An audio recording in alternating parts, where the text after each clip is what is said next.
디딤돌로. 우리가 버리고 있는 것은 무엇입니까? 우리가 버린 것은요, 그 다 돌멩이라고 우리가 취급한 거죠. 우리가 그렇게 버린 돌은 그냥 쓰레기로 남지 않는다는 거.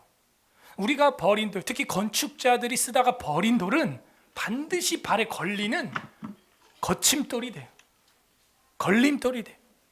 우리가 버린 돌은 걸림돌이 된다는 것이죠. 등산 좋아하십니까? 내려올 때 제일 위험한 건 내 발밑에 돌. 그거 밟고 미끄러지기 시작하면 이건 생명의 위협이에요. 누군가 버린 돌, 치우지 않은 돌은 버린 돌에서 쓰레기에서 끝나지 않고 걸림돌이 돼요. 돌은 버리는 게 맞죠. 근데 그게 돌이 아닌데 우린 돌이라고 취급하고 버리는 게 많아요. 여러분 버린 거 없는 것 같아요?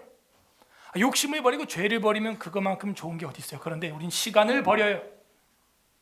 성경을 버려요. 사랑을 버려요. 희생을 버리고 감사를 버려요. 돌은 버리는 게 맞다니까요. 근데 돈은 주워야 되는 거예요. 그런데 지금 전 세계는 돌줍기 전쟁의 시대에 들어갔습니다. 그 중에서 우리가 가장 좋아하는 돌은 무엇이 있을까요? 다이아몬드, 돌이. 금, 돌이에요. 광석이에요. 광물이에요. 금속계지만 돌로 취급되는 거예요, 다. 여러분 인문계 나오신 분들 고등학교 때 뭐 외웠어요? 화학 시간에? 주기, 주기표, 원소, 주기. 그거 외우는데 그게 다 뭐예요? 하나님이 만든 돌이라는 거예요, 다. 그런데 이제 금이나 다이아몬드는 그 화폐를 담보하는 담보물로서 회전율이 좋지 않죠. 요즘에 누가 뭐 금 주고 받고 뭐 그 정확히 재고 저울에 달고 거슬러 주고 잘라 주고 쉽지 않아요. 그래서 그 회전율이 빠르지 않기 때문에 사실은 상용 소통 가치가 그렇게 높지 않고, 회전이 빨라야 주고받는 게 빠를수록 사실은 그 가정의 개인의 부귀에 더하기가 되는 거거든요. 정말 돈이 되는 거죠. 제가 볼 때는 돈을 제일 많이 번 사람들 보면은 사우디아라비아나 아랍에미레이트 쪽에 오일 달러, 석유, 회전이 빨라요. 저도 일주일에 한 번 정도는 소위 만땅으로 주유를 하는데, 한 번 만땅 채우면요, 그 돈이 그냥 자동차 배기통 밖으로 돈을 막 뿌리면서 다니는 그런 기분이 들어요. 너무 아까워 어쩔 땐. 근데 계산해 보면 버스나 전철 뭐 환승하는 것보다 그거나 뭐 비슷해요. 또 보면 뭐 수십 킬로 움직이기 때문에 시간도 안 버리고 또 난 거예요, 그게. 근데 어쨌든 일주일에 한 번씩은 저는 주유를 하는데, 그러니 이 석유가 회전이 얼마나 빨라요. 왜? 차가 요즘에는 집집마다 다 있고 2대, 3대, 4대씩 있고요. 그죠? 그러니까 돈 제일 많이 쓰는 게 뭐 핸드폰 뭐 그런 것도 있을 수 있지만 기름, 석유, 자동차에만 들어가는 게 아니에요. 모든 군사 무기, 여러분 집안의 난방, 기름, 석유, 가스, 전부 그 가스도 석유에서 다 나오는 거거든요. 저번에도 말했던 그 사우디아라비아의 왕자 빈 살만의 개인 자산이 2,800조 달러. 아니지. 2,800조 원. 상상이 안 되죠. 2,800조 원. 지금 서울에서 강릉까지의 거리에 롯데타워 높이로 건물을 만들겠다는, 네옴시티라는 거를 10년 안에 완공하겠다는 거. 그런 돈이 어디서 나는 거예요? 석유, 기름, 거기서 나는 거예요. 그런데 그거랑 돌이랑 목사님 무슨 상관이 있습니까? 이제 자동차는 석유로 가지 않아요. 뭘로 가요? 그렇지. 세대가 바뀌는 걸 이 빈살만은 눈치를 챈 거예요. 물론 앞으로도 계속 석유는 팔리겠지만 더 이상 황금알을 낳는 거위가 되지 못해요. 모든 전쟁 도구도 전기로 움직입니다. 드론이라든지 이런 것도 다 전기 배터리로. 배터리? 그렇지. 그럼 이제 석유를 대체할 게 뭔지 보여줘.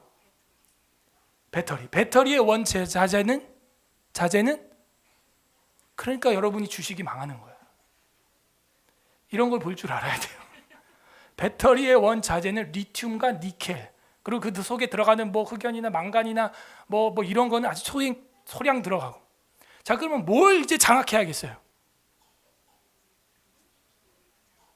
뭘 장악하라는 거야, 목사님 도대체? 광산? 리튬! 리튬이 어디 있는데요? 문방구에? 그러니까 여러분이 부자가 안 되는 거예요.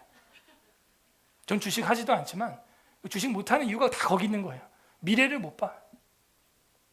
또 이거 듣고 주식하다 쫄딱 망하지 마시고. 제가 말하는 건 우량주 장기 투자입니다. 단타할 거면 다 때려쳐요. 그거 안 됩니다. 도박이야, 그건. 저라면, 제가 돈도 없지만 돈이 있다면, 주식도 안 하지만 주식을 한다면 저는 리튬 삽니다, 지금. 저기서 빵 터졌어, 지금. 그 다음 니켈 삽니다. 그게 어디냐? 염호에 있어요. 염호. 소금 들어간 바다. 리튬이 거기서 나요. 금도 옛날에 뭐 사금 이런 거 있었던 것처럼 이 리튬이 그런 돌멩이가 아니라 바닷물 염도가 아주 높은 그런 바다가 어디냐면 산 위에 있어요. 그 이스라엘에도 사해라고 있어요? 그런 식이죠. 그런데 리튬이 아주 많이 들어 있습니다. 그래서 우리 염전 생각하면 돼요. 염전처럼 바다를 쫙 종이처럼 펼쳐가지고 증발시키면 거기에 이제 리튬이 나오는데 하얀 가루처럼 나와요. 그게 물론 소금도 있는데 거기 리튬이 엄청 많이 함량돼 있어요. 그래서 이거를 하얀 석유라고 불러요. 석유는 원래 무슨 색이에요? 검은색이죠. 완전 반전 하얀 석유. 이 리튬이 이제 전기자동차, 여러분 스마트폰, 여러분 모든 배터리 2차 전지에 다 들어가는데 거의 전지 배터리를 만드는데 60%의 질량을 다 리튬으로 듭니다. 만약 여러분 핸드폰에도 리튬 배터리가 지금 안 들어가 있잖아요. 핸드폰 무게가 지금 5배 무거워집니다. 다른 배터리도 있어요. 리튬 말고도. 그러면 5배 무거우면 이거 핸드폰이에요? 망치예요? 이거 핸드폰이에요? 흉기예요? 아령이에요? 그렇게 되는 거고, 전기자동차에 만약 리튬 배터리가 안 들어가고 다른 배터리가 들어가면 스타렉스, 카니발 본체 전체를 배터리로 만들어도 운전자 한 명밖에 못 타요. 지금 전기차 리튬이 얼마나 가성비 끝내주는 줄 알겠죠? 여러분, 이 리튬은 그래서 하얀 석유다라고 불리는데, 그 아까 말했던 주기표 원소율에 보게 되면은 제일 가벼운 게 뭐예요? 맨 위에 있는 거? 헬륨, 수소. 자, 공부 안 한 티가 팍팍 나죠 지금? 그죠? 수엘리 뭐 하면서 앞으로 이렇게 약자로 외우지 않았어요? 그죠? 수엘리? 이렇게 가는 거예요. 수소, 다음 헬륨. 헬륨 풍선 아시죠? 얼마나 가벼우면 풍선이 떠요. 풍선이 위로 가잖아. 그 안에 가스 들어간 게 목소리가 이렇게 나오게 하는 그 가스가 헬륨 가스예요. 그죠? 그럼 수소, 헬륨, 그 다음 가벼운 게 뭐라고요? 리튬. 근데 리튬은 뭐예요? 금속. 물 위에도 떠요. 자, 오늘 굉장히 많은 걸 배웁니다. 지금 여러분 표정이. 핸드폰이 막 몇 개씩 있고 전기차를 타고 다니는데도 그게 안 보이는 거야. 미래도 안 보이고. 그러니까 투자를 못 해요. 근데 이걸 진작 본 게 이명박 대통령이에요. 2008년도에 자원 외교라는 걸 처음 정책으로 펼칩니다. 그때 쓴 돈이 3조. 그래가지고 그거 3조 허비했다고 감옥에 들어갔죠. 그때 포스코가 리튬이 제일 많이 들어있는 바다를 사는데 그게 어디냐? 어디겠어요? 남아메리카의 세계 60% 리튬이 다 몰려있는데 아르헨티나하고 칠레, 그리고 그 위에 뭐죠? 볼리비아? 요 세 개가 삼각주예요. 리튬 삼각주인데 전 세계 리튬의 60%가 그 세 나라에 다 있어요. 이제 거기가 사우디가 될 거예요. 제2의. 근데 걔네는 그걸 캐낼 기술이 없어요. 근데 기술이 누가 있냐? 우리나라가 있어요. 우리나라 리튬 기술 세계 넘버 1입니다. 배터리 만드는 기술 1위고 리튬 축출률 1위예요, 우리나라가. 근데 우리나라 땅에는 리튬이 없어. 석유도 없어. 희한해, 우리나라. 기술은 다 1등이에요. 사우디 깔아주고 세워주고 두바이 건설하고 이런 건 1등인데 뭐가 없어요? 우리는 광물이 없어요. 돌이 없어요. 돌 전쟁이 없어요. 좀 돌 좀 버려줬으면 좋겠는데 버려진 돌이 없다고. 그래 남의 나라 가서 돌 주워야 돼. 그래가지고 그때 외교를 하는데 자원 외교라는 걸 이명박이 했는데 3조를 허비했어요. 그래갖고 깜빵 갔다 왔죠 지금. 그때 2018년도에 열매를 맺는데 그때 자원 외교를 했던 걸 통해 가지고 막 여기저기 리튬 뭐부터 해가지고 뭐 여러 가지 광물 광산들 확보를 막 하는데 3조를 썼단 말이에요. 근데 흐지부지하고 뭐 코로나 때문에 다 날아가고 없어지고 부도 나고 막 그랬어요. 근데 유일하게 하나 남아 있는 게 아르헨티나 지역의 염호인데 지금 그걸 누가 사나 썼냐면 포스코가 샀었는데 포스코의 철강 기술이 있기 때문에 포항제철 걔네는 그걸 아는 거야. 리튬 이거 엄청난 건데 이거 버릴 수 없는데 그걸 여태 가지고 있었어. 그래서 2018년도에 3,100억에 샀어요. 작은 돈 아니죠 그것도. 뭐 어걱거리니까 뭐 우리 용돈 같은데 그렇지 않고요. 3,100억에 렌탈을 했어요. 뭐 한 몇십 년 그 바다를 아르헨티나에 있는 고산지대 한 3,000m 위에 있는 그 올라가면 고산병 걸려 우리는. 그래서 그 사람들 포스코 직원들은 일주일 출근하고 일주일 놀아요. 오 가볼까? 고산병 때문에 뭐 코피 쏟아지고 난리도 아니에요. 목숨 걸고 목 캐는 거예요. 리튬. 그래갖고 이제 시추를 통해 가지고 빵 뚫으면 거기서 소금물이 지하수처럼 빵 터져 나오는데 그거를 이제 그 산 꼭대기 위에서 염전처럼 쫙 펼쳐놔요. 장관입니다. 그거 보면 진짜 쫙 펼쳐놓고 그걸 증발시키고 거기서 리튬을 뽑아내는데 세계에서 가장 잘 뽑아낸다는 나라도 16%밖에 뭐라 그럴까요? 16%? 네, 지금 기억이 헷갈리는데 뭐 그걸 뽑아내는 게 뭐 얼마 안 돼. 근데 우리는 그거에 뭐 한 4배 이상 빠르게 뭐 16시간 걸린다? 아니면 뭐 시간이 이랬는데 우리는 뭐 4시간? 뭐 4% 안짝에서 다 뽑아내는 거야 그거를. 기술이. 그래가지고 이제 자체적으로 그 아르헨티나에 우리 리튬 공장을 이번에 만들었어요. 올해. 그래서 이제 내년부터는 아예 거기서 리튬 배터리를 우리나라 국산으로 만드는데 이제 앞으로 나오는 리튬은 100% 포스코 대한민국 국산입니다. 이제. 근데 시추를 통해서 지금도 계속 탐사를 하고 있거든요. 아르헨티나 이제 땅 샀으니까 뚫는데 원래 당초 예상한 건 3,100억 원어치 리튬이었는데 지금 발견된 게 대박이 광맥이 아니라 그 뭐라 그래 소금물이 하나 바다가 지하수에서 딱 발견됐는데 35조 끝났어. 35조 지하수가 터진 거예요 지금. 그리고 지금도 계속 탐사하고 있습니다. 근데 여기에 지금 뛰어드는 게 중국이에요. 지금 우리가 가져오는 모든 건 다 중국에서 가져옵니다. 광물 자원은. 언제 우리가 리튬에 관심 가졌어요? 하얀 석유. 언제 거기 전쟁처럼 달려들고 몰두했습니까? 관심 없었어요? 불과 20년 전이에요. 노트북이 생기고 인터넷이 발달하고 전기 자동차 생기고 스마트폰 생긴 지가 얼마나 됐다 그래요? 12년밖에 안 됐어요. 12년. 그때 뭐 배터리의 중요성 우리도 뭐 핸드폰 맨날 배터리 금방 다니까 충전기 꼽느라고 바쁘잖아요. 리튬의 중요성 이제 본 거죠. 이전에는 뭐예요? 그냥 우리가 버린 세 번째 가벼운 돌이었어요. 버려진 돌이었죠. 근데 지금은 금보다 다이아몬드보다 석유보다. 그래서 일론 머스크도 지금 전기자동차 테슬라 세계 1위 아닙니까? 지금 아예 원자재 리튬 산업에 뛰어들려고 하고 있어요. 지금 자기 회사가 그걸로 먹고 살기 때문에 그렇죠. 하얀 석유예요.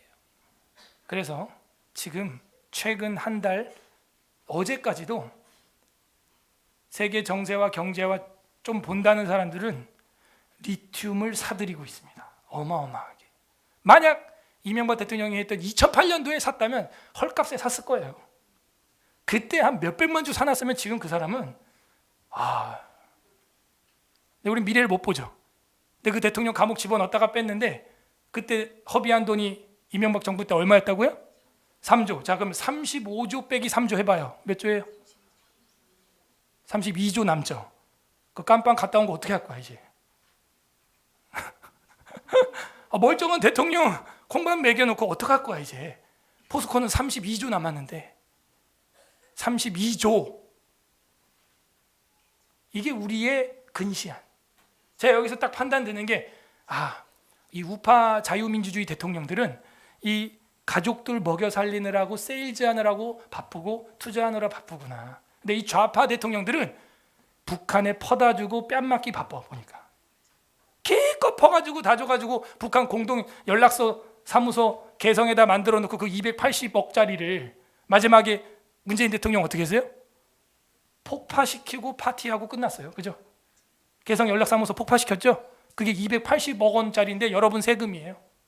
280억 그 건물이 그걸 폭파시켜버렸어. 자기 정권 시절에. 그것도 얼마나 퍼주고 갖다주고. 근데 이 우파 대통령 요번에 윤석열 대통령도 미국 가서 하는 거 봐. 나는 여러분 막 박수치고 대단하다 그럴지 모르지만 전 눈물이 핑 돌았어. 눈물이. 우리나라 대통령 최초로 펜타곤 센터 핵심, 우리나라 치면 국방부 핵심까지 들어갔습니다. 그거 아세요?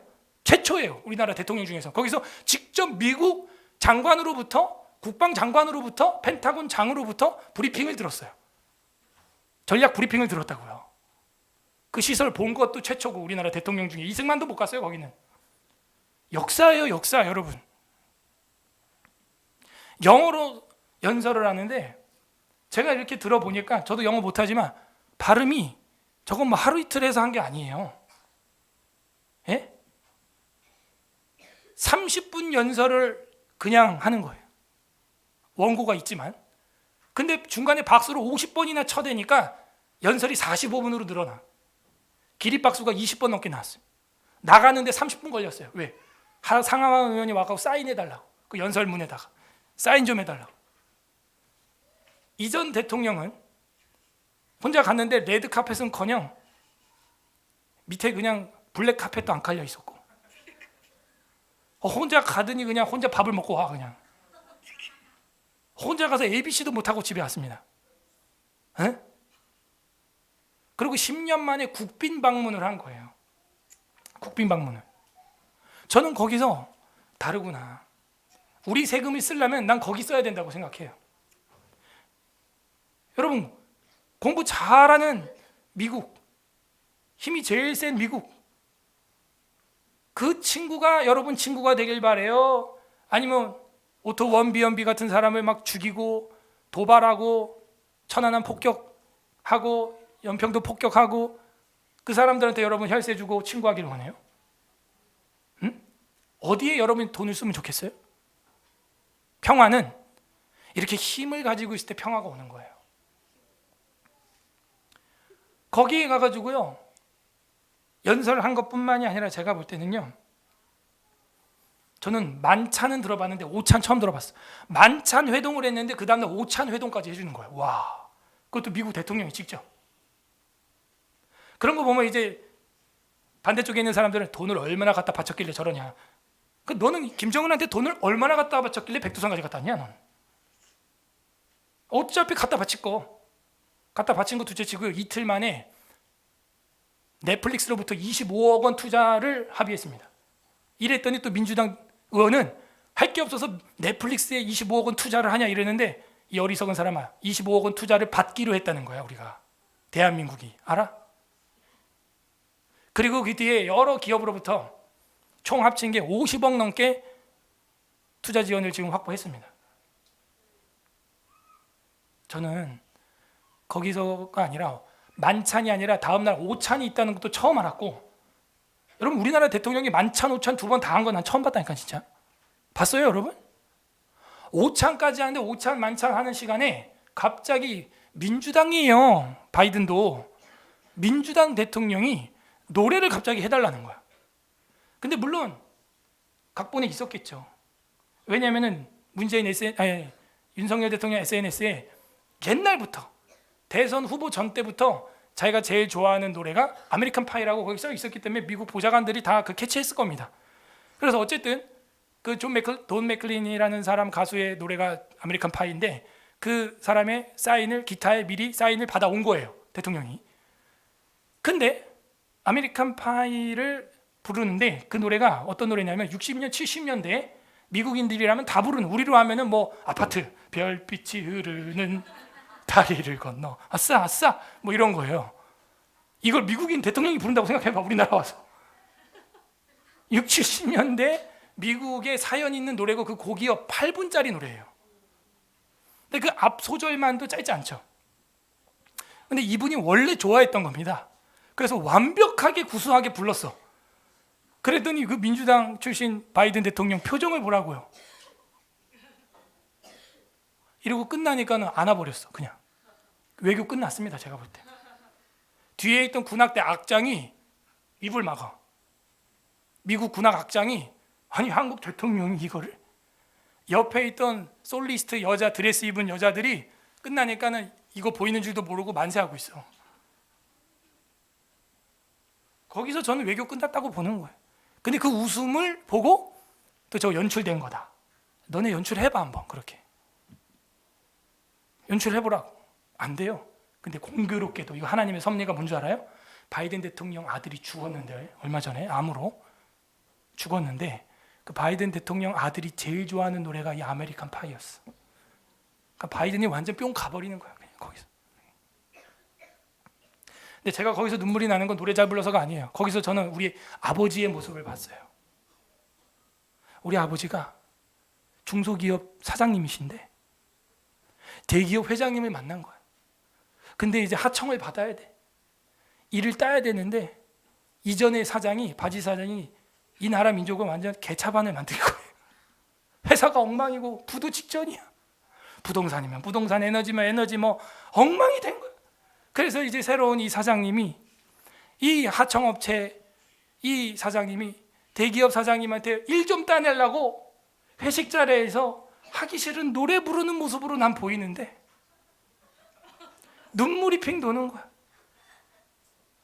Long long time ago 하면서 그 대통령, 검찰총장을 했고 서울법대를 하고 고시를 패스. 우리나라에선 그래도 간다는 사람 아니에요. 근데 나가서 술자리에서 노래 불러야 돼. 여러분 그게 안 보여요? 누구처럼 정치 작전을 가져오세요. 종전선언 해주세요. 이래놓고 얻어오는 거 하나도 없어. 장사를 못해. 장사를 아버지가 나가서 돈을 못 벌어. 야, 난 그게 딱 보이는데, 아니 배웠다는 사람이 나가가지고 long long time 하고 이러고 있는데 우리 아버지 돈 버느라 애쓴다. 술상무 생각이 딱 나는 거야 그냥. 이렇게 먹여 살리려고 하는 거예요. 이렇게. 그래야 그 따내니까. 그거 안 보여요? 그게 철이 없어. 그러니까 민주당 사람들은 저 노래 부르느라고 아마 밤새 10시간을 연습한 것 같다고. 아니야. 대선 이전부터 SNS에 딱 떠 있어. 제일 좋아하는 노래 아메리칸 파이. 응? 그리고 보좌관이 얘기했어. 대선 준비 중에도 이분이 좋아하는 노래가 10곡이 있는데 그 중에 하나가 이 아메리칸 파이였고 항상 틀어놓고 밥을 먹고 했다. 그러니까 그거를 깎아내리려고 또 항상 그 상반성을 가지고 반대하고 배타성을 가지고 있고 배가 아파 죽겠죠. 아주 그냥. 저는 이렇게 봅니다. 중국과 러시아하고도요, 우리가 미국이랑 일본이랑 잘 지내야 중국과 러시아하고도 잘 지낼 수 있습니다. 왠지 아세요? 이명박 대통령 때도 그랬어요. 미국과 일본이랑 강하게 결속을 하니까 한국 때릴 수 있어요? 못 때려? 그거예요. 미국이랑 일본이랑 강하게 친구 되면요 함부로 못 때려. 여러분 학교 다닐 때도 우리 반 짱이 나랑 친구야. 그러면 나를 애들이 함부로 건드려? 못 건드리지. 그런 단순한 계산도 못해. 함부로 못 건드리는 거예요. 그래서 이명박 대통령 중국 갔을 때 의장대가 의전을 해줬어요. 중국에서도 후진타오 때. 하기야 뭐 벌써 20년, 5년 전 일이니 그걸 우리 이 무지몽매한 국민들이 알겠습니까? 응? 후진타오가 뭔지 징타오가 뭔지 뭐. 그만큼 우리는요 성경도 전체로 보지만 우리 교회는 역사도 전체로 보시길 바랍니다. 예? 그리고 자원 외교, 이거는 정말 선견지명이었어. 근데 우리는 그 대통령을 깜빵까지 집어넣었어. 3조 썼다고. 포스코는 35조 벌었습니다. 지금 어떡할 거예요? 대단한 거예요. 저는 가슴을 쓸어내려요. 휴, 다행이다. 그래도 뭐 미우나 고우나 이명박 장로님인데 소망교회 장로님 아닙니까? 그 장로님 또 현대에서 사장님까지 하시고 하니까 그래도 보는 눈이 있어서 다 버렸던 돌 그때 그래도 주웠구나. 25년 뒤에 20년 뒤에 이런 돌죽기 전쟁이 될지 누가 알았어? 그 리튬 누가 쳐다봤어요? 아르헨티나 자국민들도 그거 확보 안 해요. 지금 뺄 기술도 없고요, 가공할 기술력도 없습니다. 서론이 길죠. 오늘 각오하세요. 예. 오늘 성경에는 따돌림 당하고 에워싸이고 버림받고 무시당하는 시인이 나옵니다. 그는 여호와 하나님의 은혜로 그 버린 돌이었는데 자신이 키스톤, 코너스톤이 돼요. 코너스톤. 요석이라 그래. 이 요석이라는 단어에서 요절이 나왔어요. 어떻게 그런 일이 가능하죠? 오늘 성경은 그 비밀을 우리에게 계시해 주고 있습니다. 부디 오늘 말씀을 통해서 이 말씀을 날마다 묵상함으로 내 삶에 버려진 걸림돌이 성령의 은혜로, 하나님의 은혜로 디딤돌되는 서울 에스라교회 성도들 되기를 주님의 이름으로 소망합니다. 아멘. 이 118편은 개인 찬양시예요. 엄청난 감사시예요. 말 못할 엄청난 간증시예요. 그래서 가을 축제 때 불렀대요. 가을 축제 하니까 저는 대본에 이제 초막절이 생각이 납니다. 결국에는 그 버린 돌이 뭐가 되냐면 핵심 돌이 되고, 그 핵심 돌을 기준으로 뭐가 되냐? 건물이 지어지는 거. 건축이 되는데 그게 뭐예요? 하나님의 성전이 탁 되는 겁니다. 우리가 버린 시간, 우리가 버렸던 돈, 우리가 버렸던 것들, 우리가 버린 관계, 버린 사람, 뭐가 있을까요? 마틴 루터는 그래서 이 118편을 내가 가장 사랑하는 시편이다. 나는 여러 번 이 시에 끌렸고, 그리고 이 시편은 나를 수많은 환난과 고통에서 건졌다. 많은 왕들과 제왕들과 지혜자들과 모사들과 성도들이 나를 도울 수 없을 때 이 시가 나를 도왔다. 루터를 일으켰던 그런 시가 바로 이 118편입니다. 이 시가 우리를 일으키기를 소망합니다. 118편은 루터 자신의 상황을 직접 말하고 있는 것으로 해석했고, 메시아에게 이루어지는 성취의 말씀으로 봤어요. 그래서 이 시는 죽음으로부터 승리, 버림받은 자, 병든 자, 장애자, 가난한 자들이 회복된 그런 소망을 주면서 그 삶의 걸림돌이 디딤돌이 된다는 거예요. 우리가 몸이 병든 분들 있습니까? 그걸로 인하여 하나님께 더 기도하게 되고 매달리게 되니 주님께, 하나님께 더 가까이 가게 되는 복인 줄로 믿습니다. 감사하죠. 저도 오늘 깜짝 놀랐어요. 은율이 피부가 완전히 탁 회복이 된 거예요. 아토피가. 지난주에도 우리 김수진 집사님이 기름 좀 바르고 기도 좀 해달라고 지난주에 저한테 그러는 거예요. 제가 기름이 어디 있어 우리 교회? 식용유 가져와 그럼. 제가 그랬어요. 그리고 그 주간은 이제 집에 보내고도 그냥 기도해 줄 걸 그랬나? 그 다음 주에 오는데 진짜 기름을 가져왔어. 또 본인이 감남유를 볶아가지고 요만하게 조금 해왔더라. 은율이 얼굴 막 피부가 막 빨건데 제가 믿음이 없어요. 그거 바른다고 낫겠냐? 내가 이거 한번 기도해 준다고 낫겠어요? 속으로. 그래갖고 기도하기 전에 제가 혼자 책상 밑에 들어가서 혼자 기도했어요. 나오기 전에 성령 하나님 역사하소서, 예수님 이름으로 기도합니다. 난 모릅니다. 이러고 나왔죠. 그리고 접견실에서 기름 발라주는데 또 막 울어, 아프다고 따갑다고. 그리고 손도 못 댔어요. 근데 전자 손 뗐다 붙였다. 손 닿고 이렇게 기도한 그 부분만 이렇게 또 하얗게 완전히 다 나은 거야. 또. 그 오늘 아침에 와가지고 목사님 이거 보라고. 나도 놀래. 그래서 어떻게 그 부분하고 손 그거 다 났어. 신기해. 지난주 보고 오늘 보는 사람들 한번 가서 봐. 하나님의 치료의 은혜인 줄 믿습니다. 제가 그래서 엄마의 믿음이다. 엄마의 믿음. 그래서 엄마의 믿음이 이렇게 중요해요. 감사해. 저도 기도할 때 그랬어요. 성령 하나님, 그 엄마의 마음이 얼마나 애가 타겠습니까? 애 피부가 저게 언제 회복되고 끝날 거라는 기약을 못 들었잖아. 그러니까 언제 회복될 거다, 뭐 올해 12월까지다 그러면 견디겠어요. 근데 기약이 없거든요. 이게 하나님 그 심정을 아시죠? 내 인생이 언제까지 버림받아 있어야 됩니까? 내 인생이 언제까지 이 버림받은 돌 돼야 됩니까? 이게 언제 이 리튬이 뜹니까? 몰라. 우리는 하나님만 알아. 시인은 그렇게 버림받은 자였어요. 그런데 이게 회복되는 이야기가 여기 나오는 것입니다. 자, 이 구조가 어떻게 되어 있냐면 118편 보세요. 1절 여호와께 감사하라. 감사 밑줄 그는 선하시며 그 인자하심이 영원함이로다. 선하심 밑줄 인자하심 밑줄. 이거 어디서 많이 듣던 건데? 그죠? 바로 윗 시편 117편의 핵심이 뭐였어요? 그 여호와의 인자하심이 크고 그 진실함이 영원함이로다 이랬죠. 그래서 이 118편은 117편을 머금고 가는 거예요. 그 인자하심이 크다. 노래도 불렀잖아요. 성도에게 향하신 여호와의 인자하심이 그 노래죠. 그래서 그 인자하심을 다시 한번 확장하는 노래예요. 그게 118편인데 순서가 어떻게 돼요? 감사 선 인자예요. 감사해라. 왜? 그 인자하시니까, 자비로우시니까, 헤세드가 있으니까. 그죠? 선하시고 자비로. 선하다 하는 건 뭐예요? 토부, 좋으신 분이다 이런 거예요. 하나님은 좋으신 하나님이십니다. 하나님은 인자하신 하나님이십니다. 그 하나님이 여러분의 하나님이십니다. 네. 그래서 감사하고 나가라는 거예요. 왜? 그는 선하고 인자하기 때문에. 자, 이렇게 해놓고 거꾸로 이야기를 합니다. 자, 그래서 이 1절이 한 단락이에요. 선언. 하나님의 선, 인자, 감사하라. 하나님의 선과 인자의 감사. 그게 1절이에요. 이 1절은 마지막 절과 인클루지오로 되어 있어요. 보세요.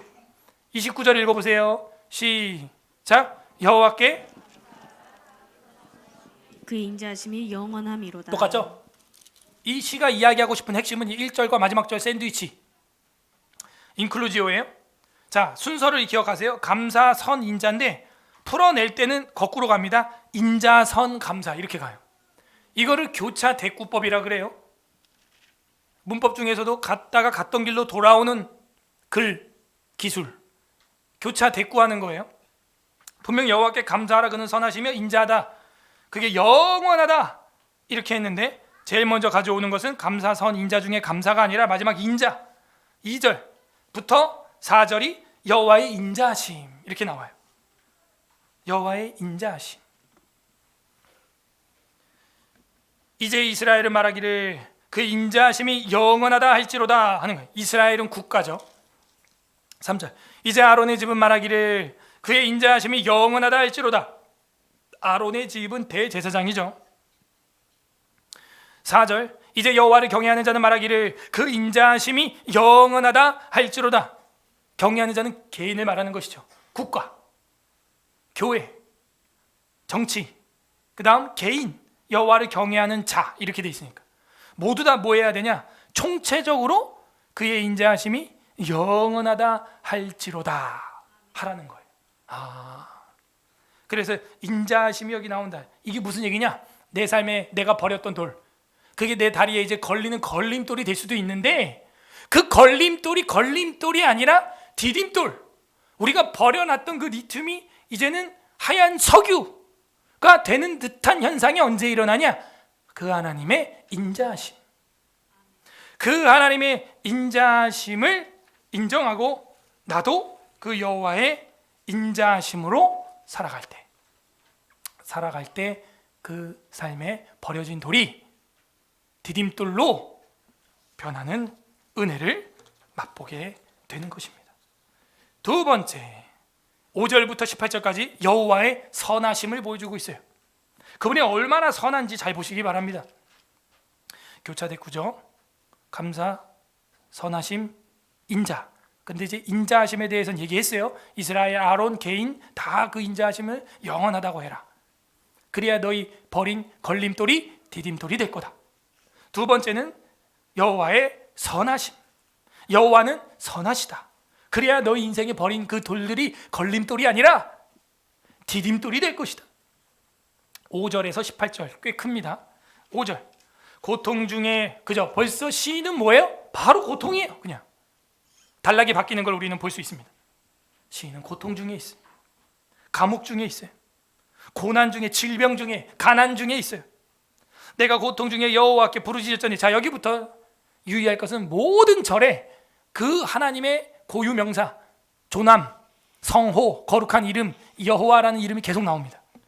여호와께 부르짖었더니, 그러니까 기도가 조용히 품위 있게 하는 기도도 있지만 부르짖어야 하는 기도도 있는 것입니다. 부르짖었더니 여호와께서 응답하시고 나를 넓은 곳에 세우셨도다. 그전에는 뭐예요? 감옥에 있었다는 거예요. 좁은 곳에 있었다는 거예요. 넓은 곳에 하나님이 나를 세우셨도다. 그 하나님은 누구예요? 선하신 하나님. 6절 여호와는 내 편이시라. 내 편 밑줄. 내가 두려워하지 아니하리니 내가 두려워하지 아니하리니 사람이 내게 어찌할꼬. 이 구절은 유명하죠. 여호와는 내 편이니 사람이 나를 어찌할꼬.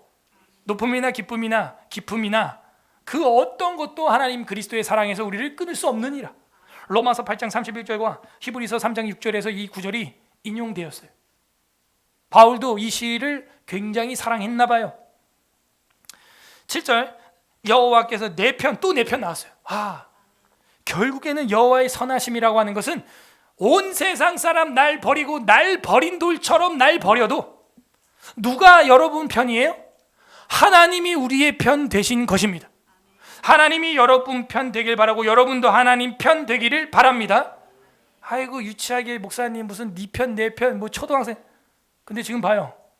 국제 정세가 그거 하는 거예요.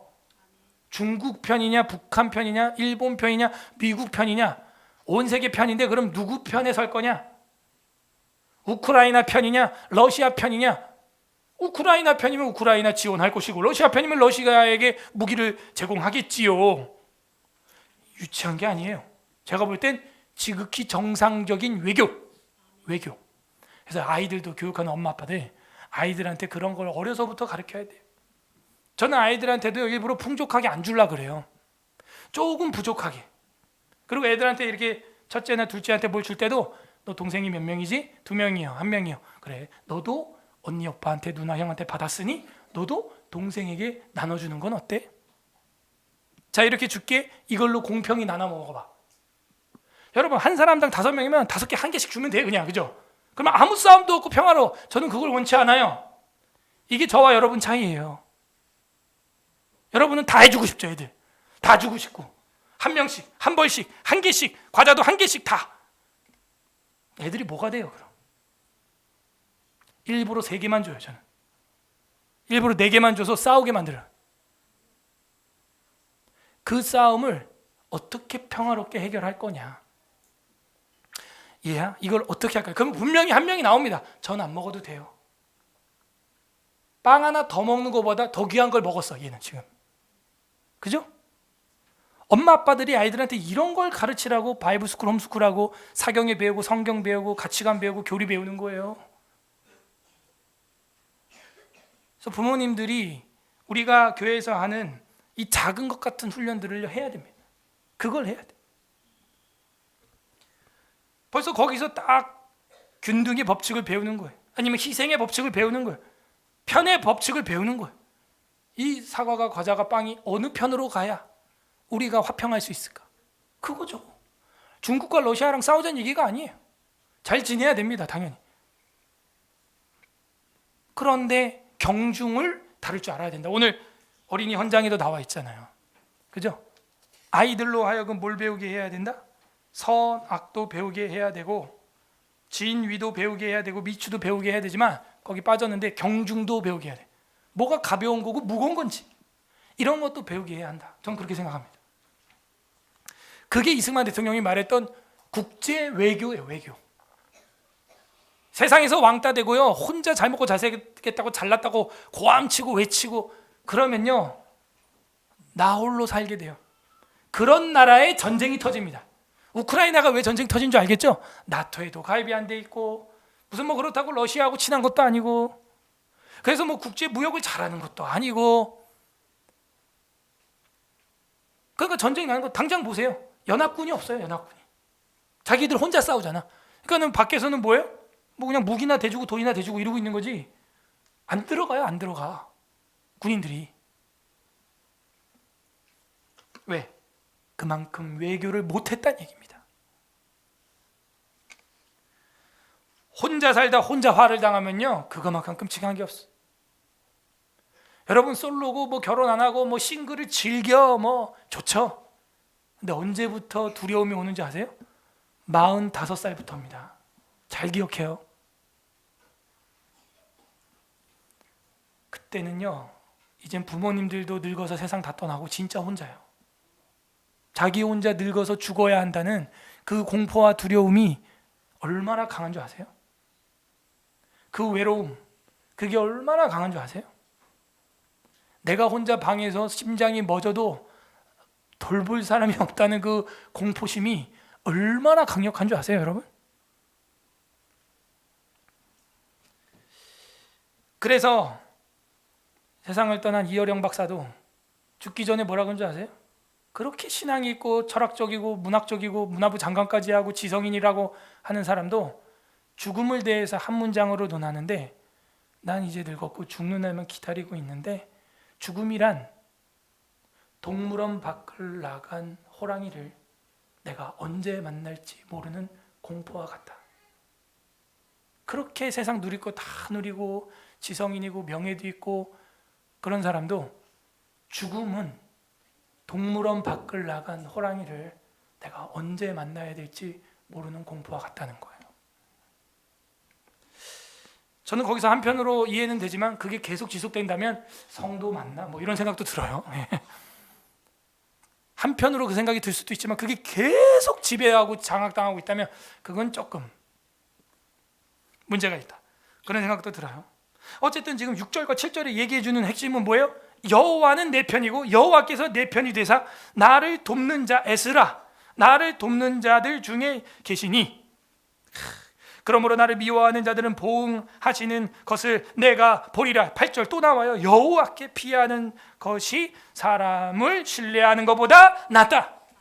물론 지금 우리가 강대국들이랑 연맹을 맺는데 원칙이 있어요. 기독교 입국된 국가라는 것이죠. 그리고 그보다도 더 의지해야 될 건 당연히 하나님이죠. 대통령 연설 끝에 나오는 하나님께서 여러분과 함께 하시기를. 물론 관용어고 관용구죠. 그러나 그런 관용어와 관용구도 이전 대통령은 안 했다는 게 차이고, God bless you 몇 번이나 했어요. 그거를. 하나님이 우리 편이 되시고 하나님이 대한민국을 하나님이 보호하사 우리나라 만세 되기를 바랍니다. 그러므로 나를 미워하는 자들에게 보응하시는 것을 내가 보리라. 눈으로 보게 돼요. 회복을 보게 돼요. 치료하심, 나라를 고치심, 나를 고치심 보게 돼. 8절 그래서 여호와께 피하는 게 사람을 의지하는 것보다 낫다. 9절 여호와께 피하는 것이 고관들을 신뢰하는 것보다 낫다. 하버드에 가서 연설을 했어요. 이번 주 이슈는 이거니까 나 계속 얘기할래. 대통령이 하버드에 가서 총장을 대면하고 하버드대생을 대상으로 연설을 했어요. 근데 그거 하기 전에 뭐 한 줄 아세요? 하버드가 뭐예요? 목사님이에요. 이 하버드라고 하는 사람이 미국 청교도인들을 교육하기 위해서 제일 처음 자기 재산 절반을 기부한 사람이 이 하버드 목사님이에요. 그래서 그 목사님 이름을 기려서 만든 학교가 미국의 하버드 대학교예요. 그래서 하버드 목사님을 기리는 채플 예배당이 있어요. 요만해요. 이거보다는 좀 컬려나? 거길 갔어요. 대통령이. 교회당에. 그리고 거기 혼자 앉아서 기도를 했어요. 몰라요. 신앙이 투철하다 그 얘기가 아니에요. 제 말은. 그래도 제대로 된 영적인 공식은 뭔지는 어렴풋 알고 계시는 것 같아. 기도를 했다니까. 그게 카메라에 찍혔어요. 몰라. 물론 또 절간 가면 또 합창하고 뭐 이럴지 모르겠는데 어쨌든 순서는 알고 있다는 거예요. 그래도 자유민주주의 기독교 입국론에 대해서 저는 하나하나 다 감사했어요. 고관들도 결국에는 누구를 의지해야 되냐? 하나님을 의지해야 되는 거예요. 10절 문 나라가 나를 애워쌌으니, 왕따죠. 포위했죠. 애워쌌다는 히브리어는 그거예요. 360도로 자기를 둘러쌌다 이 얘기입니다. 여러분 혼자 외로운 길을 가고 있습니까? 혼자 버림받고 세상에서 손가락질 당하고 둘러싸임을, 애워싸임을 당한 것 같은 그런 삶을 살고 있는 성도분들, 하나님을 의지하길 바랍니다. 그냥 하나님이 위로 그냥 쑥 들어 올리면 끝나요. 그냥 애워쌌던 사람들이 허망해지는 거예요. 허망해져. 우리 성도분 한 분이 저한테 알려줬는데 사진기가 막 몇백만 원짜리 몇천만 원짜리 렌즈를 가지고 있어. 그래가지고 이제 새 중에서 가장 빠른 새가 매. 우리나라에 수리매. 이 매 속도가 몇 킬로가 같아요? 나르는 속도가? 응? 매 속도가? 그 형제가 알려주는데 최하 300km가 넘는다. 매 속도가 휘 날아가는데 그거를 찍기 위해서 전국에서 딱 찍으려고 이제 카메라 들고 있는데 언제 올 줄 알아야지 얘가. 그러면 셔터 스피드가 못해도 300분의 1초가 돼야 되는 거예요. 초당.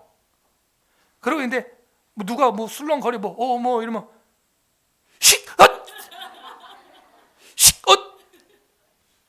수천만 원, 수백만 원짜리 카메라가 뭐예요? 고물이 되는 순간. 그러니까 여호와 하나님이 도와주면요, 악인들이 나를 360도 둘러싸고 조준하고 있어도요, 여호와 하나님이 도와주면요, 바로 그냥 구원받는 줄 믿습니다. 그래서 지금 앞에 인자하심, 지금 여기서 선하심 단락이 뭘 보여주냐면 둘 다 여호와의 구원론이에요. 구원하심. 하나님 이렇게 구원한다. 이스라엘을, 아론의 집을, 개인을. 그리고 여기서는 어떻게? 고관들 사이에서, 원수들 사이에서, 네 편이 없는 사이에서, 고통 중에서, 애워싸임을 당한 사이에서 확 건져준다는 거예요. 11절 또 나와요. 두 번은 강조고 세 번은 최상급이죠. 그들이 나를 애워싸고 애워쌌으니, 10절에도 나오더니 11절에도 나와요. 내가 여호와의 이름으로 그들을 끊으리로다. 12절 그들이 벌들처럼 나를 또 애워쌌으나, 4번 나왔어요. 가시덤불에 불같이 타 없어졌나니 내가 여호와의 이름으로 그들을 끊으리로다. 기도하고 하나님께 아뢰니까 하나님이 정리해 준다 이거예요. 칼빈은 이것도 다윗이 썼다고 해석을 하는데, 다윗은 정말 누굴 죽인 적이 없고 죽으라고 명령한 적도 없어요. 그런데 알아서 압살롬이 죽고 반역자들이 죽고 알아서 정리가 되는 걸 경험하고 통일 대통령, 통일 왕이 됩니다. 다윗이 직접 경험한 거예요. 자기는 가만히 있었어요. 13절 너는 나를 밀쳐 넘어뜨리려 하였으나 여호와께서는 나를 도우셨도다. 에스라. 이 에스라의 하나님, 여러분 하나님 되길 바랍니다. 14절 여호와는 나의 능력과 찬송이시오 또 나의 구원이 되셨도다. 구원론이었구나 이게 다. 하나님이 날 구원하기 위해 인자하셨고 날 구원하기 위해 선하셨군요. 15절 의인들의 장막. 이 장막 잘 기억해 주세요. 집을 짓는다는 거예요. 장막에는 기쁜 소리, 구원의 소리가 있으며 여호와의 오른손이 권능을 베푸시니 여호와의 오른손이 높이 들렸으며 여호와는 오른손이 권능을 베푸시는도다. 결국 다 필요 없고 하나님의 오른손만 있으면 된다 하는 거예요. 하나님의 오른손. 내가 죽지 않고 살아서 여호와께서 하시는 일을 선포하리라. 죽었던 자였다는 거죠. 근데 죽지 않고 살아서 이제 하나님을 간증한다는 거예요. 병고침 받아서 하나님 간증하시기를 바랍니다. 여러분 죽지 말고 사셔서 하나님 간증하기를 바랍니다. 이 나라가 어떤 나라예요? 망하기 일부 직전이었던 나라예요. 죽지 않고 살아서 하나님 선포하는 제사장 국가 되기를 바랍니다. 여러분 자녀들 그렇게 키워야 돼요. 미국의 어떤 사모님 이야기를 최근에 제가 봤는데, 사모님이 딸이 3명인데 3명 다 하버드를 보냈대요. 공부를 뭐 많이 하고 잘하고 돈이 많았냐? 전혀 아니에요. 학원도 한 번도 못 보냈대요. 미국 이민교회 목사님이고 사모님이다 보니까 다 그냥 공교육만 시켰고 아무것도 못했는데 이런 말을 했대요. 엄마 아빠 목사고 사모라 돈도 없고 대학 갈 돈도 없다. 그래갖고 이제 주변에 그 주에 있는 대학교를 합격을 몇 개를 했대요. 근데 장학금을 받고 받아도 1년에 3,000불을 내야 된대. 엄마 아빠는 돈이 없다. 그럼 장학금 받을 수 있는 학교를 찾아보니까 하버드에 보니까 연평균 소득 7만 불 이하면 100% 장학 제도가 있는 거예요. 하버드 안에. 그래서 셋 딸 다 하버드 갔대요. 여러분도 그렇게 가세요. 예. 돈이 없어서. 불이 나게 한 거예요. 가난하고 이민교회 목사 사모 딸이고 등록금도 없고 학원도 한 번도 못 다녔고 인종차별 당하고 맨날. 그랬음에도 불구하고 하나님께서 오른손으로 높이 들어주시는 거예요. 높이. 여호와께서 나를 심히 경책하셨어도 18절 여호와께서 나를 심히 경책하셨어도 죽음에는 넘기지 아니하셨으니. 죽음에는 넘기지 아니하셨도다. 죽진 않았다는 거, 살았다는 거. 이게 얼마나 큰 하나님의 은혜예요. 저는 그런 마음이 있어요. 제가 2006년 8월 5일 날 중부 고속도로 진천 지역에서 교통사고를 당할 때 목사님 몇몇 교회 부목사님 돌아가시고 권사님들 총 7명 돌아가셨는데, 그때 제 마음속에 어떤 소망과 소명이 생겼냐면, 내가 돌아가신 저 목사님, 권사님들이 살았다면 이 땅에서 할 사명을 할 정도로 시간을 버리지 말고 살아야겠구나, 그런 다짐을 하고 목회를 했어요. 여러분도 한 번쯤은 그런 다짐을 했던 경험이 있을 수 있다고 저는 생각을 합니다. 삶의 위기에서. 근데 우리는 그 엄청난 보석 같은 결심과 소명을 리튬처럼 버려놓을 때가 많아요. 버린 돌처럼 버려놓을 때가 많고 잊어버릴 때가 많다는 거죠. 다시 초심을 회복하기를 바랍니다. 초심을 버리지 마시길 바랍니다. 버리면 안 돼요. 여러분 간증. 그 언제 하얀 석유가 될지 몰라요. 자, 거의 마지막 단락 19절에서 28절은 여호와께 이제 감사하라, 교차 대꾸법이라 그랬죠. 감사하라, 그의 선하심과 인자하심이 영원함이로다 해놓고 그의 인자하심이 이스라엘에게 아론의 가문에 개인적으로, 그 다음에 그의 선하심이 구원하심이 나를 왕따 중에서도, 나를 애워쌈 중에서도, 원수들 손에서도 주님의 선하심으로 날 구원했다. 그 다음에 여호와께 감사하라, 19절부터 28절. 19절, 내게 의의 문을 열지어다.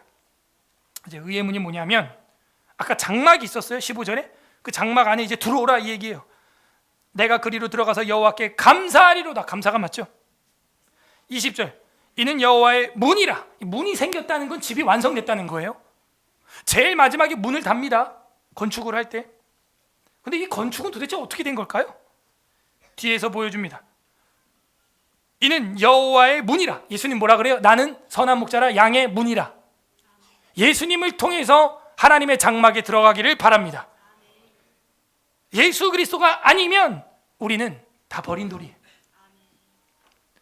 여호와의 문이라, 의인들이 그리로 들어가리로다. 의인들이 그 의의 문에 들어가고 교회 문에 들어가고 자유의 문에 들어가는군요. 21절, 주께서 내게 응답하시고 나의 구원이 되셨으니 내가 주께 감사하리이다. 이 단락이 키워드가 정확히 보여주고 있어서 본문이 해석이 너무 쉬워요. 감사가 확실해.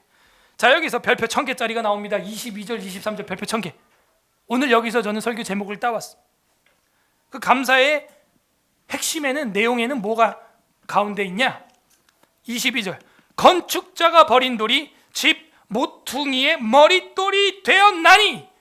우리는요 예수 그리스도를 알기 때문에 베드로나 그 다음에 마가나 마태나 요한을 통해서 건축자의 버렸던 돌이 걸림돌이었는데 그 걸림돌을 주워다가 건축자가 다듬어서 어디다가 썼냐면, 여기 보세요, 건물 모퉁이 코너스톤으로 썼다는 얘기예요. 뭐예요?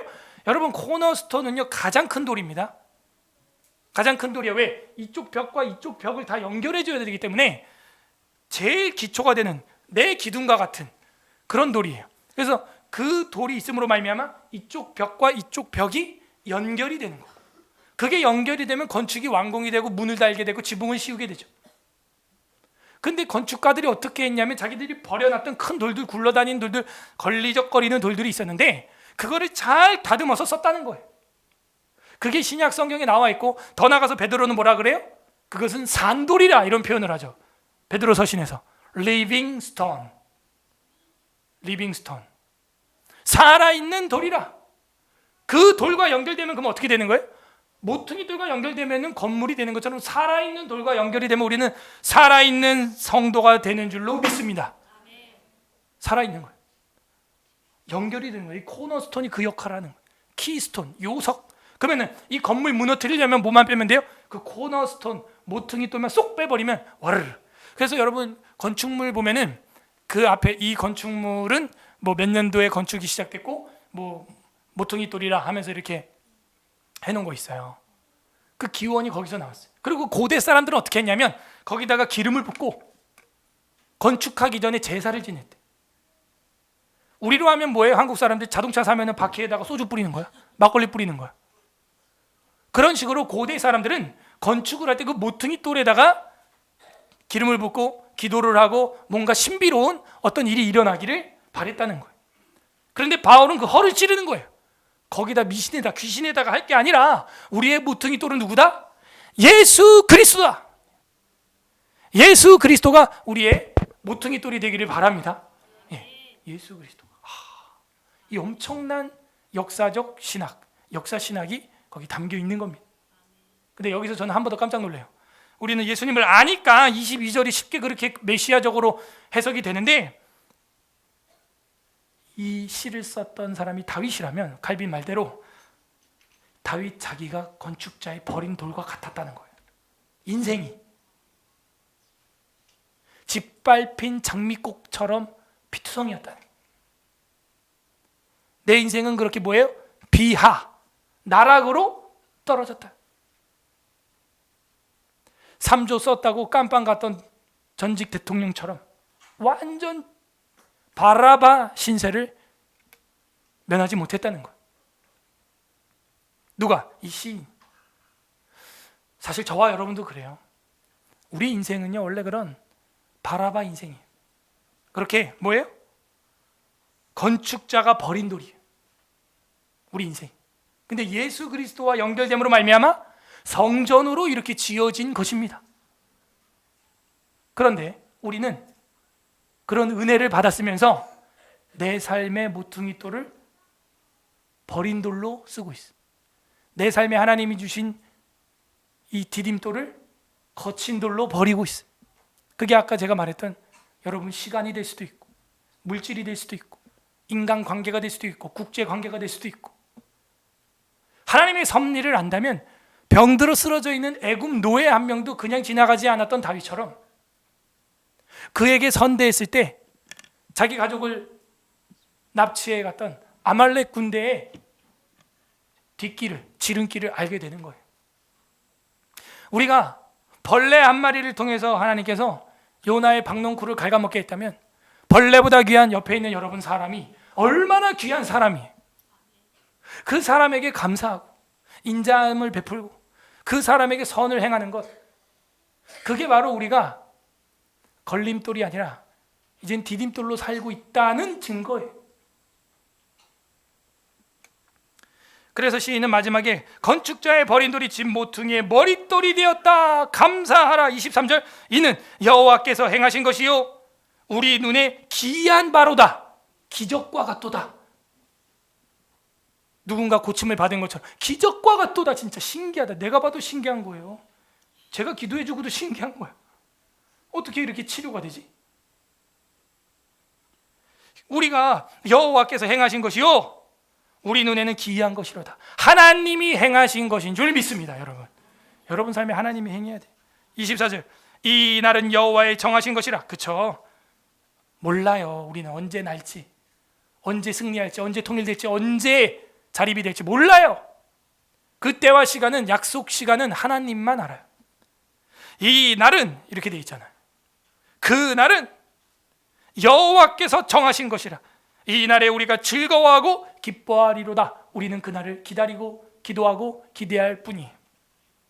여호와여 구하옵나니 이제 구원하소서. 옆에 쓰세요. 호산나. 이게 호산나라는 히브리어예요.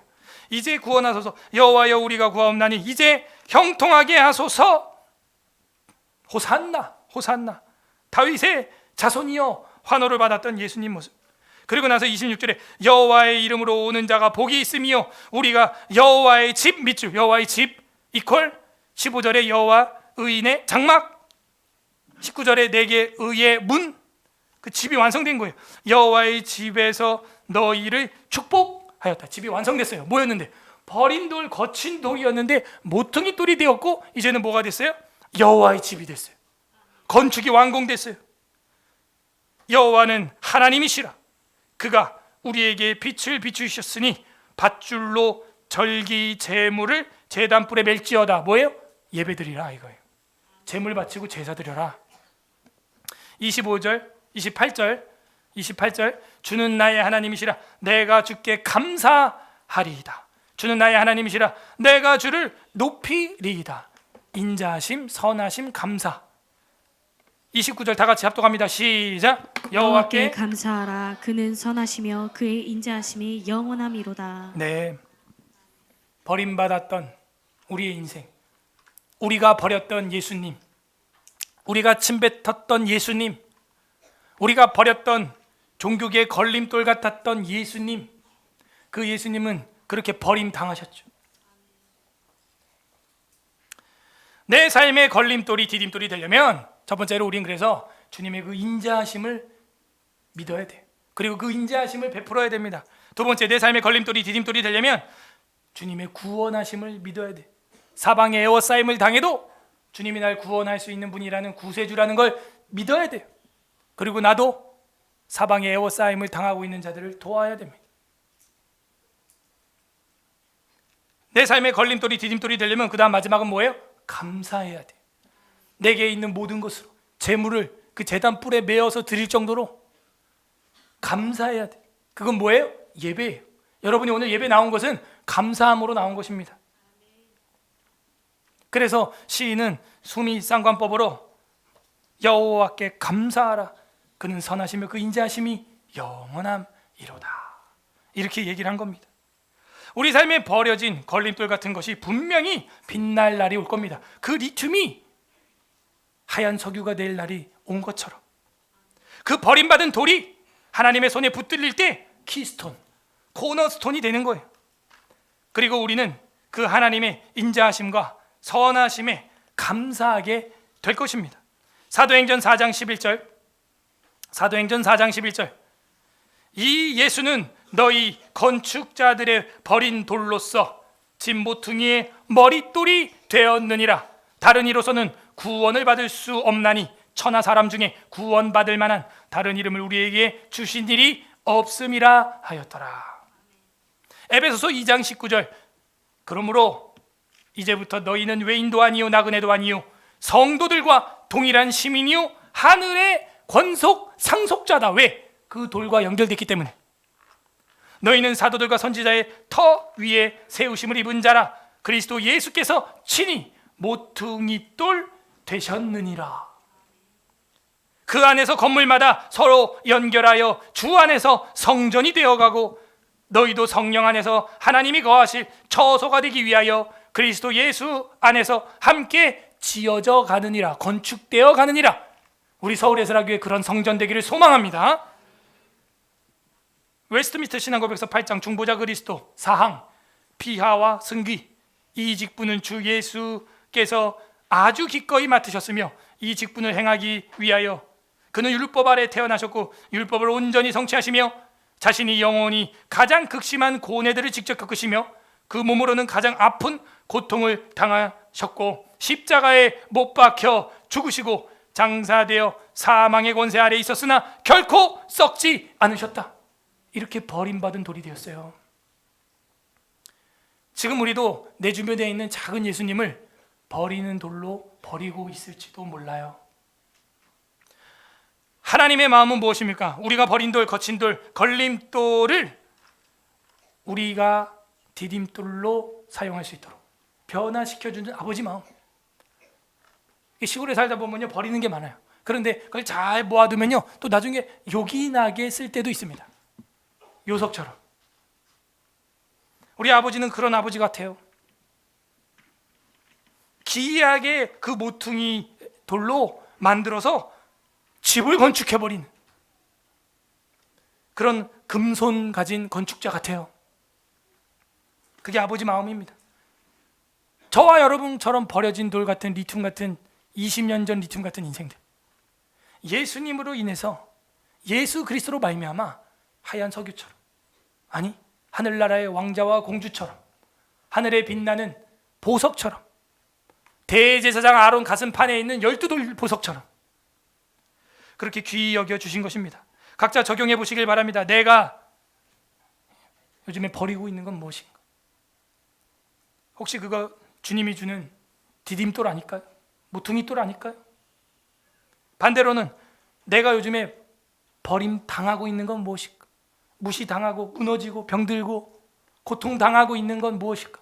분명히 하나님은 여러분에게 선하심과 인자하심을 베풀어 주실 것입니다.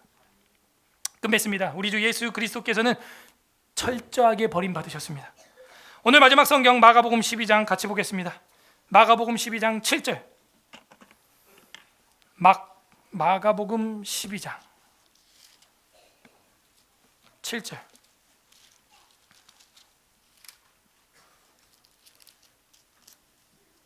(75페이지) 마가복음 12장 7절부터 11절까지 저랑 교독해 보겠습니다. 제가 먼저 7절, 여러분 8절. 그 농부들이 서로 말하되 이는 상속자니 자 죽이자. 그러면 그 유산이 우리 것이 되리라 하고 이에 잡아 죽여 포도원 밖에 내던졌느니라. 포도원 주인이 어떻게 하겠느냐? 와서 그 농부들을 진멸하고 포도원을 다른 사람에게 주리라. 너희가 성경에 건축자들이 버린 돌이 모퉁이의 머릿돌이 되었나니 다 같이 이것은 주로 말미암아 된 것이요 우리 눈에 놀랍도다 함을 읽어보지 못하였느냐 하시니라. 오늘 우린 읽었어요. 이 무슨 얘기냐면 말을 안 들어서 주인이 종들을 보냈다는 거예요. 누구 목사의 말을 들어라, 설교를 들어라 계속 보냈는데 아유 웃기지 마, 아유 저리 가, 아유 싫어 이랬다는 거예요.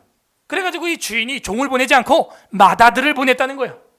자기 상속자죠. 아들을 보냈더니 뭐라 그래요? 농부들이 야 이는 상속자니 죽이자. 그러면 이 밭이 다 우리 거 되는 거 아니야? 해서 죽였다는 거예요. 누굴 죽인 거예요? 예수님. 그러면 그 농부 주인님이 오시면, 맏아들을 죽임당한 주인님이 오시면 너희를 어떻게 하겠냐? 싹 쓸어버린다. 그런데 예수님이 이렇게 건축자의 버린 돌처럼 완전히 짓밟혔다. 밟고 다니고 짓밟히고. 그런데 우리 주인 하나님께서는, 아버지께서는 그 돌을 꺼내서 쓸고 닦고 깎고 다듬어서 모퉁이 돌로 삼아서 이 성전이 되게 한 거예요. 인류 유일한 무형의 교회, 유일의 교회를 만드신 거예요. 함을 읽어보지 못하였느냐? 그거는 118편을 두고 예수님이 말하는 거예요. 예수 그리스도는 모든 지옥을 담당하기 위해 십자가에서 버림당하셨어요. 저와 여러분이 버린 거죠. 지금도 우리는 그 은혜를 받았는데도 계속 소소하게 버리고 살 때가 많아요. 무시하고 돈을 막 쓰고 시간을 막 쓰고 말을 막 하고. 우리 주 예수 그리스도께서는 저와 여러분의 불순종과 죄 가운데서 버림당하셨어요. 철저하게. 그런데 우리를 사랑하시고 그의 선하심과 인자하심으로 다만 자비를 베풀어 주셔서 십자가를 지신 겁니다. 그리고 부활하셨어요. 하나님 아버지께서는 우리가 버린 돌과 같은 예수 그리스도를 통하여 천국교회의 모퉁이 돌 삼으시고 우리 서울에스라 교회를 세우셨습니다. 우리는 그의 살과 피로 혈맹을 맺은 공동체와 같은 거예요. 그게 서울에스라 교회예요. 부디 오늘 말씀을 묵상함으로 내 삶의 걸림돌이 디딤돌이 되고 내 삶에 함부로 버리는 돌이 없기를, 그런 성도들이 되기를 주님의 이름으로 간절히 소망합니다. 우리가 버리고 있는 것은 무엇입니까? 이 시간 우리 기도하길 바랍니다. 첫 번째, 하나님 앞에 감사 기도하길 바랍니다. 우리는 주님을 버렸으나 하나님 아버지께서는 주님을 모퉁이 돌 삼으사, 산돌 삼으사, 생명의 돌, 흰돌 삼으사 승리의 주가 되게 하셨고, 우리도 그 돌과 연결되게 하셔서 영원한 생명 주시니 측량할 수 없는 주님의 그 사랑, 이 세상 모든 값진 보물 보석보다 돌들보다 귀한 우리 흰돌 되시는 주님, 우리에게 생명으로 연결되는 모퉁이 돌 되게 하시니 감사합니다. 감사 기도하시고, 두 번째 회개합시다. 우리는 내 삶의 시간과 내 삶의 건강과 내 삶의 물질과 내 삶의 관계와 사람들에게 말과 행위로 그들을 버렸습니다. 주님, 버린 돌, 거친 돌로 만들었습니다. 내 삶의 작은 예수님들 우리가 함부로 대하고 함부로 버렸습니다. 주님 용서하여 주옵소서. 세 번째는 간구하시길 바랍니다. 내 삶 가운데 주님의 영원한 인자하심과 선하심이, 감사함이 끊이지 않게 하여 주시고, 작은 거침돌, 버린 돌도 우리가 주님의 사랑으로 돌볼 수 있는, 가꿔갈 수 있는, 하나님의 성전으로 지어갈 수 있는 주님의 산돌들이 되게 하여 주시옵소서. 성령으로 충만하게 하여 주시옵소서. 우리 다 같이 하나님 앞에 기도하겠습니다. 주님 감사드립니다.